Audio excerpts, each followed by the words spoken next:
Mesdames, Messieurs, bonjour et bienvenue à l'actualité internationale sur Kivu Morning Post lors du débat ouvert du Conseil de sécurité sur le Moyen-Orient et la question palestinienne. La République démocratique du Congo a appelé à une désescalade immédiate et au respect du droit international humanitaire.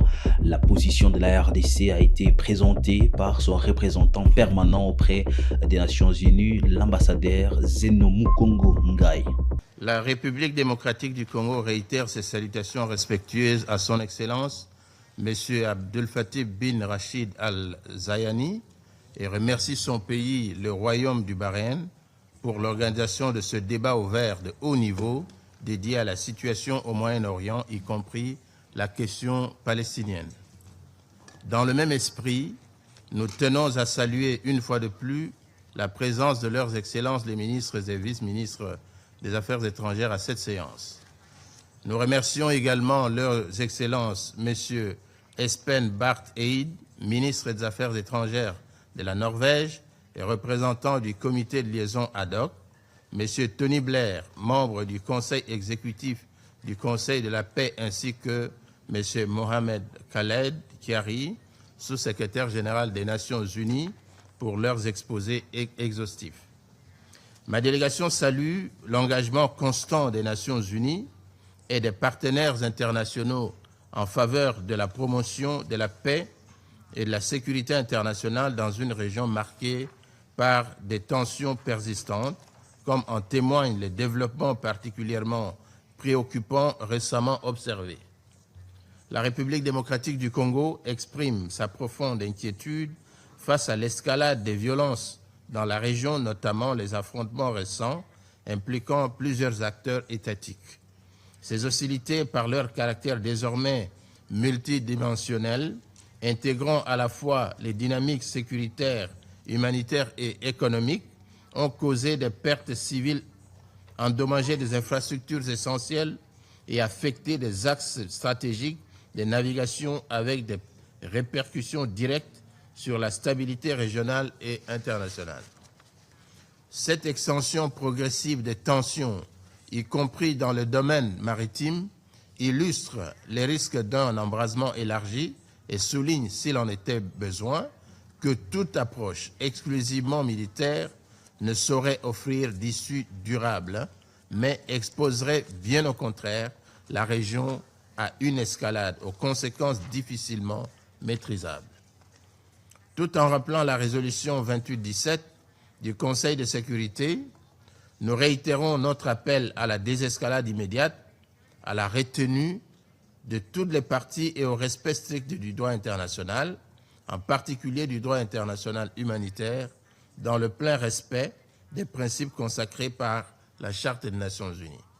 Monsieur le Président, s'agissant de la situation dans la bande de Gaza, bien que se félicitant de la nomination du haut représentant du Conseil de paix ainsi que de la désignation du commandant de la Force internationale de stabilisation, sans oublier les efforts engagés en vue de structurer une réponse internationale coordonnée, la République démocratique du Congo demeure préoccupée par la fragilité du cessez-le-feu y établi dans le cadre de la résolution 2803 du Conseil de sécurité et par la poursuite des violences. Le ministre du Commerce extérieur, Julien Paluku Kahonga, a visité l'usine Africa Packaging située à Limete à Kinshasa pour évaluer sa capacité de production. Cette visite vise à examiner la possibilité de mettre en place des restrictions temporaires sur l'importation de bouchons et des seringues afin de soutenir l'industrie locale. Reportage.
Le président de la République du Congo, Denis Sassou Nguesso, a été reçu mercredi 29 avril 2026 à Moscou par son homologue russe Vladimir Poutine.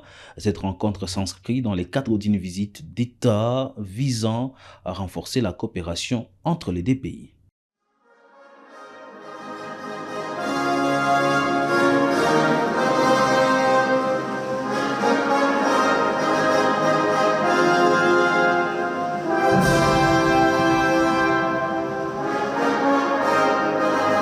Journée solennelle ce mercredi 29 avril 2026 au Grand Palais du Kremlin.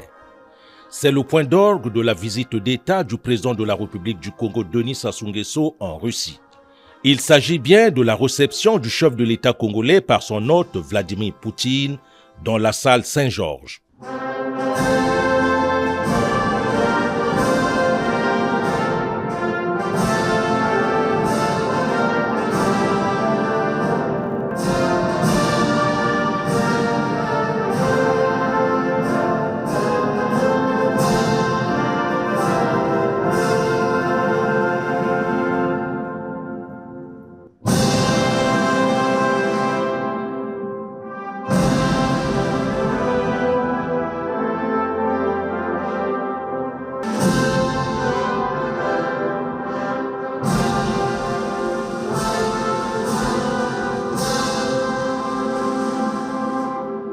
Cette rencontre marque une avancée significative dans les relations entre le Congo et la Russie. Elle ouvre non seulement la voie à des projets stratégiques et à une coopération renforcée et bénéfique pour les deux pays, mais aussi à consolider leurs liens tout en manifestant leur volonté de travailler ensemble pour un avenir commun prospère. Par cette réception, le président Vladimir Poutine réaffirme son ouverture au dialogue et à la coopération internationale. Voilà qui témoigne, à n'en point douter, la dynamique positive entre Brazzaville et Moscou.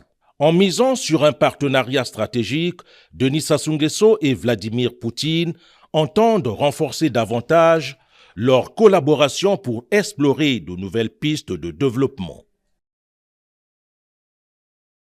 Quittons Kremlin en Suisse pour parler d'une autre question. Le Maroc a condamné les attaques visant des installations civiles et militaires au Mali. Le ministre marocain des Affaires étrangères, Nassar Bourita, a réaffirmé l'attachement du Royaume à la stabilité et la souveraineté, mais également l'unité nationale du Mali. Le Royaume du Maroc a réitéré et réitère son soutien à la stabilité, à la souveraineté, à l'unité nationale du Mali. Le Maroc considère que la stabilité du Mali est fondamentale pour la stabilité régionale.